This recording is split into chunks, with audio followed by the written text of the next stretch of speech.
Ишенесизби, аялдын кыянат кылышы өтө оңой. Кыянат кылам десе ар бир жерде баягы кээ бирлер айтат го, филди үстүдө дагы кыянат кылам десе кыянат кылат деп. Дараткананын ичинде дагы. Аялдын макири деп коет өзбектөрдө, өтө катуу деп коет. 40 төйгө жүктөп коет. Албетте ошондой. Бир содагер үйлөнөт экен. Үйлөнүп, аялын ошончолук кызганат экен. Баягы аялы дагы өтө сулуулук, такыбалык, теңи жок экен, адамдар тааныйт экен, көп угат экен, билет экен, айтор. Баягы кызганып, эшикти күлүштөп кетет экен ар дайым. Мен сизге кыянат кылбаймын, ишениңиз. Кыянат кылам десем, эч жак эле кылмакмын. Кыянат кылбайм десе дагы күйөө ишенбей, баягы күлүштөп кетет экен да. Ошондой күндөрдүн биринде аялы күйөөсүнө бир сабак берип коеюн деп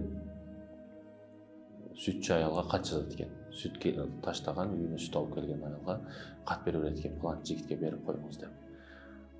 План сүт ташыган аял план жигитке катты алып барып берет экен. Катты окуйт экен, жигит сүйүнөт экен. Кайра сүтчү аялдан кат берип берет экен. Сени таанысак,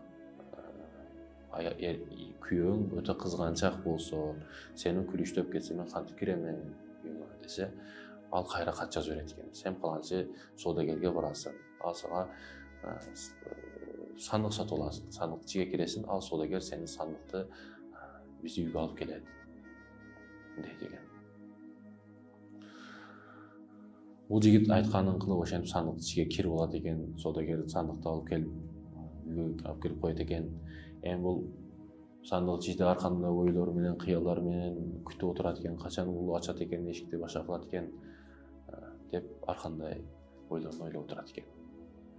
Бирок аны бир эркектин добушу, ойлорун, ширин кыялдарын бузат экен.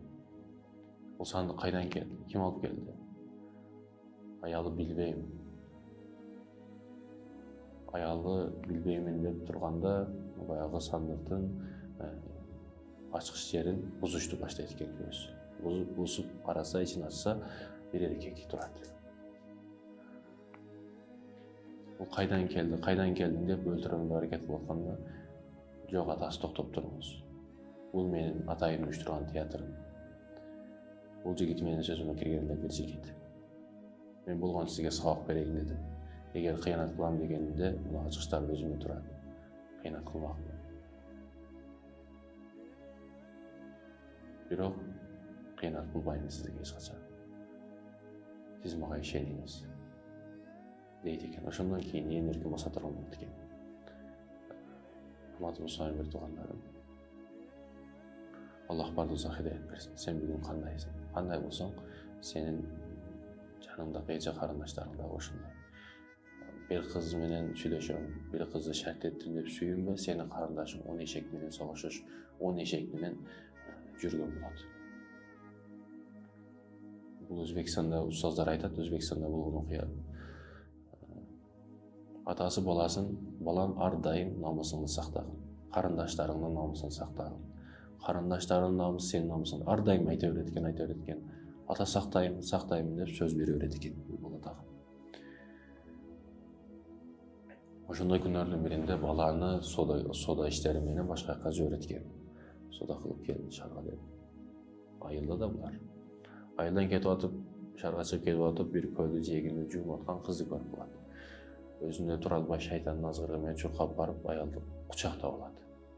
Бирок атасынын айткан сөздөрү, балам намысыңды сактагын, карындаштарыңдын намысын сактагын деген сөздөрү кулагына келип, баягы жерден качып кетет.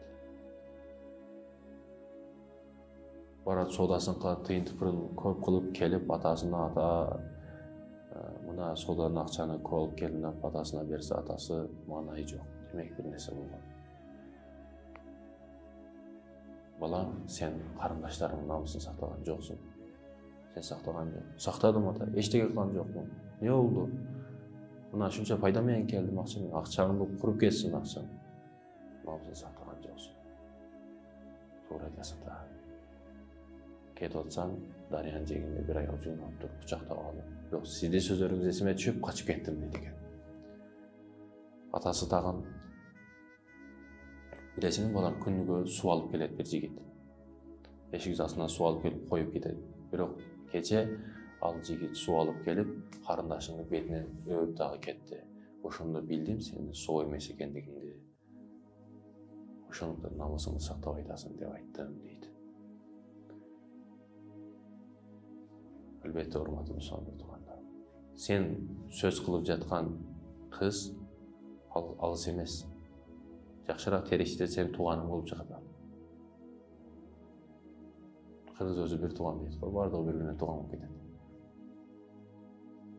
Ошондуктан намысыңды сакта.